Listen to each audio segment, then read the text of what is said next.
within the organization that are resistant to this transformation? Is it legacy stuff? Is it the cultural stuff? Is it the processes? Yeah, I think for us, from a technology perspective, it is our own engagement with our business leaders. So, we continue to find, for example, our merchandising folks, going ahead and doing some huge digital billboards that may not be part of our overall, kind of digital strategy. So, I would just say that right now, for me, especially 1 month in, one of my biggest things is actually just going around and meeting all of the business leaders and heads and understanding what their own strategy is and then how technology can enable that. I think it's pretty basic, it's pretty simple, but it's a must do. So if you're not doing that within your organization, I would certainly encourage you to do so, because the conversations that I've had thus far have been fantastic, and I think we're going to be making some changes on the business side and really leveraging our own digital strategy from a technology perspective and really unleashing our tentacles out to the business. Scott? Yeah, so on the culture front, our HR department's become very involved, which I'm really excited to see. They've taken a lot of the activity and made it mainstream, and hats off to them, because they haven't always been a very prominent seat at the table in our organization, and they really have surged forward, which I'm happy, and it's very healthy for the organization to see.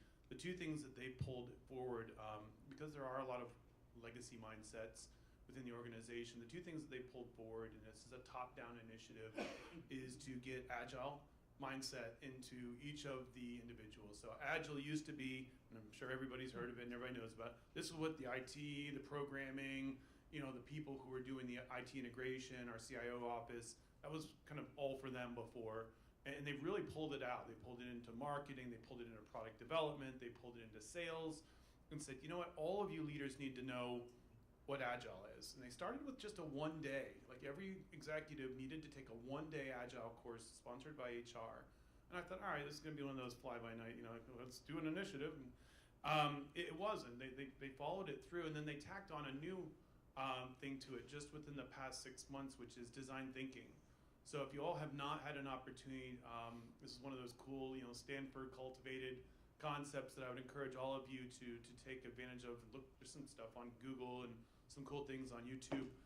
Design thinking mindset is something that they pushed into our entire culture, and they paired it up. They made it, a Verizon thing where it's agile design thinking as a combo.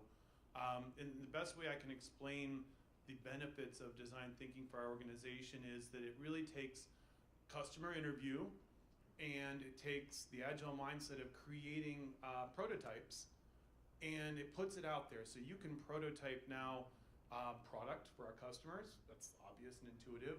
IT can prototype, we think it's going to look like this, and reduce cycle time. Before, it was always, all right, take the requirements, let's go run into our respective areas, and then we'll all come out 6 weeks later, and it was like, what have you been doing? No, let's go back and look at the requirements.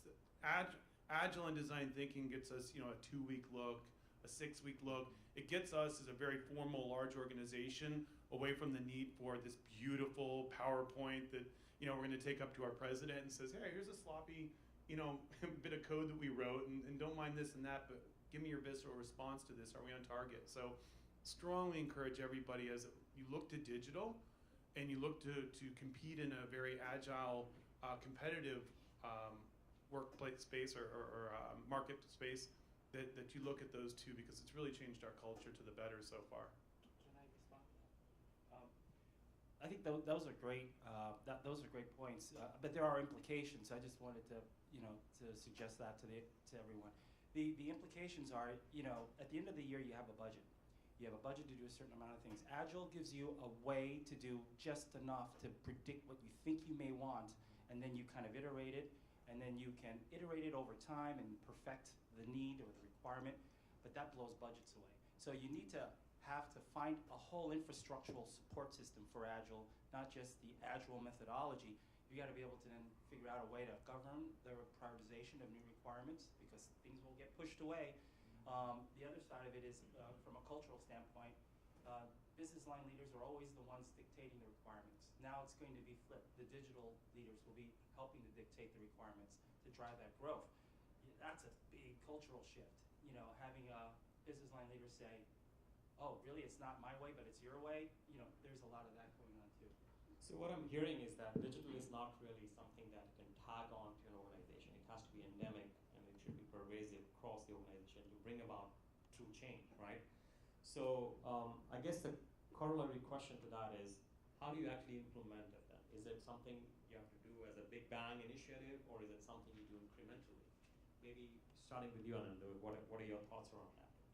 How are some of your clients going through this transformation? Yeah, so I can speak. I've been kind of admire one of our clients. They're in Chicago, headquartered airline, one of the largest airlines in the world, and I'm seeing how they're building a digital transformation within the company, and it comes from the top. They have a new CEO, very progressive thinker, and one of the things that he's done is he's brought in a couple of serial entrepreneurs as part of his core team, and he's brought in some really smart millennial guys, serial entrepreneurs, and he's plugged them into different departments. And basically, they are like the evangelists who are trying to build a change within each department. How they think, and these people can meet together, and they're like the change agents, because this is like a 70-year-old company which has been flying planes, 400 aircraft across 160 destinations. So very legacy, as you can call, an organization. But this guy says that, it's a mindset, because the technology, people, process, everything is there. It's available. It is just, you need to change and you've got to adapt it. And to do that, you just put these people in your team. And that's one of the things I've seen. The single overriding communication objective is basically put in these change agents in different teams and drive the change. Anybody else want to comment on that? I'll just make two quick comments. One is we put a lot of the onus on our partners to help us evaluate digital rather than trying to do it all internally before we make it happen. So we've learned a lot of lessons, spent a lot of capital, and kind of come up with this. Let's partner first, and then see how we can bring it into the organization. And I do want to support Albert's comment earlier with respect to the cost and the challenge associated with Agile, because in a recent launch that we moved forward, a lot of people use Agile as kind of an excuse to get over some tripwires and some red tape. And what you ended up with, it's a minimum viable product, but we forgot to involve this person and that person in the discussion. And you kind of hastily go back and take care of that, but you do have to put governance and some maturity around Agile. Otherwise, it can go like a little bit of wildfire if you're not careful. Yeah, and I think there's also another fundamental shift here where you have to fundamentally reimagine your organization or your industry even. And I'll give an example of GE. GE today doesn't think of itself as a manufacturing company. They think of themselves as a software company. Why? Because now they have thousands of sensors in each and every piece of aircraft engine or power plant engine that they manufacture, and that provides them the data, which allows them to provide different ways of pricing those products to their customers. Now, it's not based on the engine, cost of the engine, but what is the value they can get by lowering the downtime, because they can do preventative maintenance based on the insights they gather.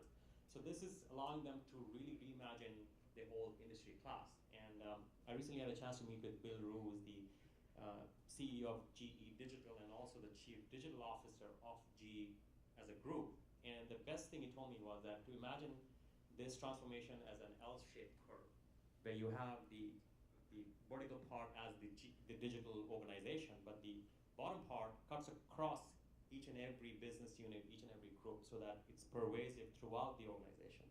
So I think that's a key thing here, is to reimagine even your fundamental business model and how you're engaging with your customers and partners and so on.